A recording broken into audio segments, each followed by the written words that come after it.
முட்டை போண்டா தயாராகிடுச்சு.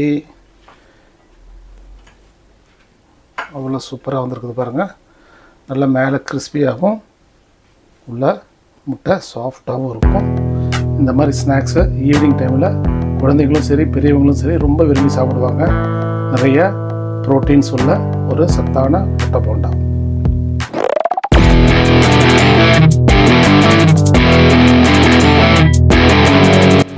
வணக்கம் உறவுகளே, welcome to UK Cholan Tamil. நான் உங்கள் ஷெஃப் ரமேஷ். எல்லோரும் எப்படி இருக்கீங்க? எல்லாம் சூப்பராக இருப்பீங்கன்னு சொல்லி நான் நம்புகிறேன்.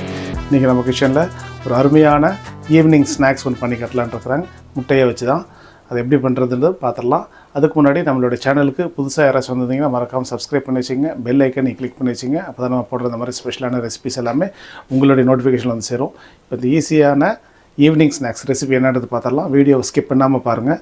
அப்போ தான் அதில் என்னென்ன இன்க்ரீடியன்ஸ் எல்லாம் போட்டுருக்குறன்றது உங்களுக்கு தெரிய வரும். வாங்க ஸ்ட்ரைட்டாக நம்ம வீடியோக்குள்ளே போயிடலாம். நம்ம இந்த முட்டை போண்டா பண்ணுறதுக்காக ஒரு 5 முட்டையை பாயில் பண்ணி எடுத்து வச்சுருக்கிறேன். நம்ம இதில் தான் பண்ண போகிறோம். அதுக்கு முன்னாடி நம்ம அந்த முட்டை போண்டாவுடைய மிக்சிங், அந்த கடலை மாவு மிக்சிங் இருக்கு இல்லைங்களா, அதை எப்படி பண்ணுறதுன்னு பார்த்துடலாம். ஒரு 200 கிராம் கடலை மாவுங்க. இந்த கப்பால் 2 கப்பு கடலை மாவு போட்டுருக்குறேன். ஸோ இது 100 கிராம் இருக்கும். அதனால் இதில் 2 கப்பு கடலை மாவு போட்டுருக்குறேங்க. ஒரு 2 டேபிள் ஸ்பூன் அளவுக்கு அரிசி மாவு சேர்த்துக்கலாம். இந்த முட்டை நல்லா முறுமுறுன்னு வரும், அதுக்காக தான் அந்த அரிசி மாவு. ஒரு 1/4 டீஸ்பூன் மஞ்சத்தூள் சேர்த்துக்கலாங்க.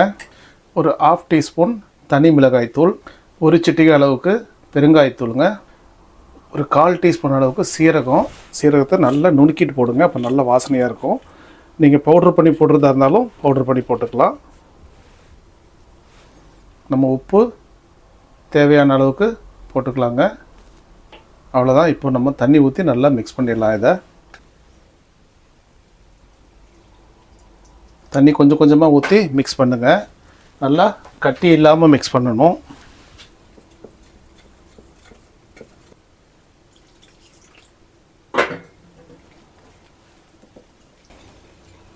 நல்லா கட்டி இல்லாமல் மிக்ஸ் பண்ணிட்டேன். இப்போ நம்ம எண்ணெயை காய்ச்சிட்டு முட்டை பொரிக்க ஆரம்பிச்சிடலாம். நம்ம அந்த முட்டையை ஒரு சின்னதாக இப்படி ஃபோக்கில் போட்டுக்கலாங்க. அப்போ தான் அந்த மசாலா வந்துட்டு உள்ளே இறங்கும். ஒரு டேபிள் ஸ்பூன் அளவுக்கு ஆயில் ஊற்றிருக்கிறேன். அதில் கொஞ்சமாக மஞ்சத்தூள் போட்டுக்கிறாங்க, கொஞ்சமாக மிளகாத்தூள் போட்டுக்கலாம், கொஞ்சோண்டு உப்பு சேர்த்துக்கலாங்க.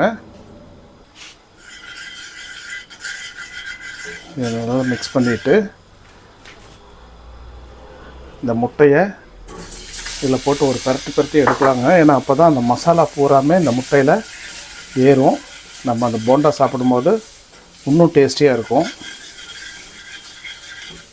அவ்வளோதான், முட்டையை எடுத்துடலாம். நம்ம அந்த முட்டையை எல்லாமே 2 வெட்டிடலாங்க.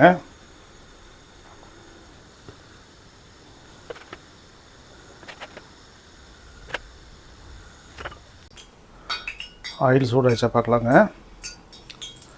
அது நல்லா ஆயில் இந்த அளவுக்கு மீடியம் ஹீட் இருக்கணும். ரொம்ப சூடாக இருந்துச்சுன்னா முட்டை போண்டா போட்டோடனேயே கருப்பாக ஆரம்பிச்சிடும். இந்த ஹீட் கரெக்டான ஹீட்டு. இப்போ நம்ம ஒன்றா பொரிக்க ஆரம்பிச்சிடலாங்க. இதில் நல்லா முக்கிய எடுத்துட்டு அப்படியே ட்ராப் ஆகாமல் போட்டுடலாம். அதே மாதிரி ஒன்றா முக்கிய எடுத்து போடலாங்க.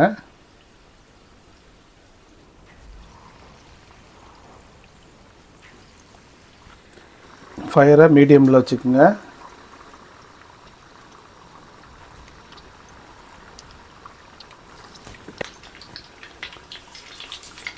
இதெல்லாம் ஒட்டி இருக்கும், அதை அப்படியே பிரித்து விட்ருங்க.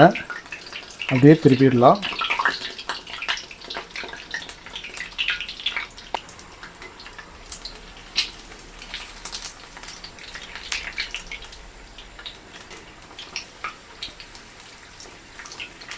நீங்கள் கேட்கலாம், முட்டை போண்டா அந்த புசுன்னு உப்பி வரலையே அப்படின்னு சொல்லிட்டு.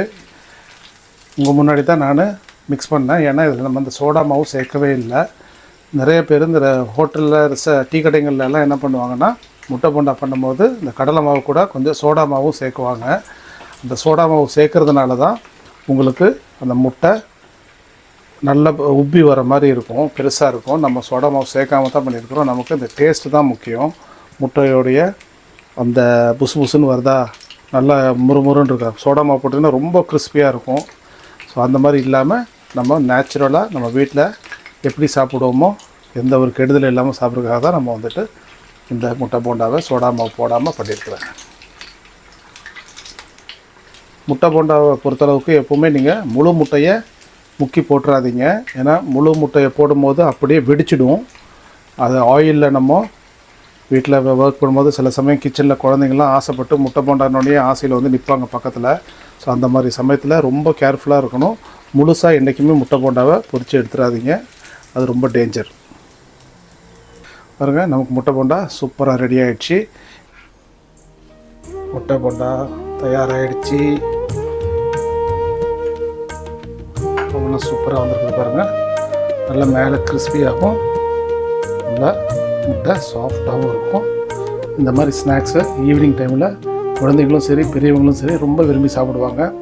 நிறைய ப்ரோட்டீன்ஸ் உள்ள ஒரு சத்தான முட்டை போண்டா. என்ன உறவுகளே, நமக்கு இந்த சூப்பரான முட்டை போண்டா ரெடி ஆகிடுச்சு. இதே மாதிரி ரெசிபியை ஃபாலோ பண்ணி நீங்கள் வீட்டில் செய்யுங்க. சோடா உப்பு போடாதீங்க. குழந்தைங்க சாப்பிட்றது சில சமயம் சாப்பிட்டோன்னே வயிறு வந்துட்டு உப்புசமாக அந்த ஒரு வயிறு உப்புன மாதிரி இருக்கும். அந்த மாதிரிலாம் இல்லாமல் பியூராக நம்ம அந்த முட்டை போண்டா பண்ணியிருக்கிறோம். சின்னவங்கலேருந்து பெரியவங்கள வரைக்கும் தைரியமாக சாப்பிடக்கூடிய ஒரு சூப்பரான முட்டை போண்டா, நல்ல ஹெல்த்தியான முட்டை போண்டா. நீங்களும் ட்ரை பண்ணுங்கள். இந்த வீடியோ உங்களுக்கு பிடிச்சிருக்குன்னு நினைக்கிறேன். பிடிச்சிருந்தா நம்ம சேனலை மறக்காமல் லைக் பண்ணுங்கள். நீங்கள் லைக் பண்ணால் தான் அது நிறைய பேருக்கு போய் ரீச் ஆகும். இனி அடுத்து ஒரு சூப்பரான ஒரு வீடியோவில் உங்களை நான் சந்திக்கிறேன். அதுவரை உங்களிடமிருந்து விடைபெறுவது உங்கள் ஷெஃப் ரமேஷ்.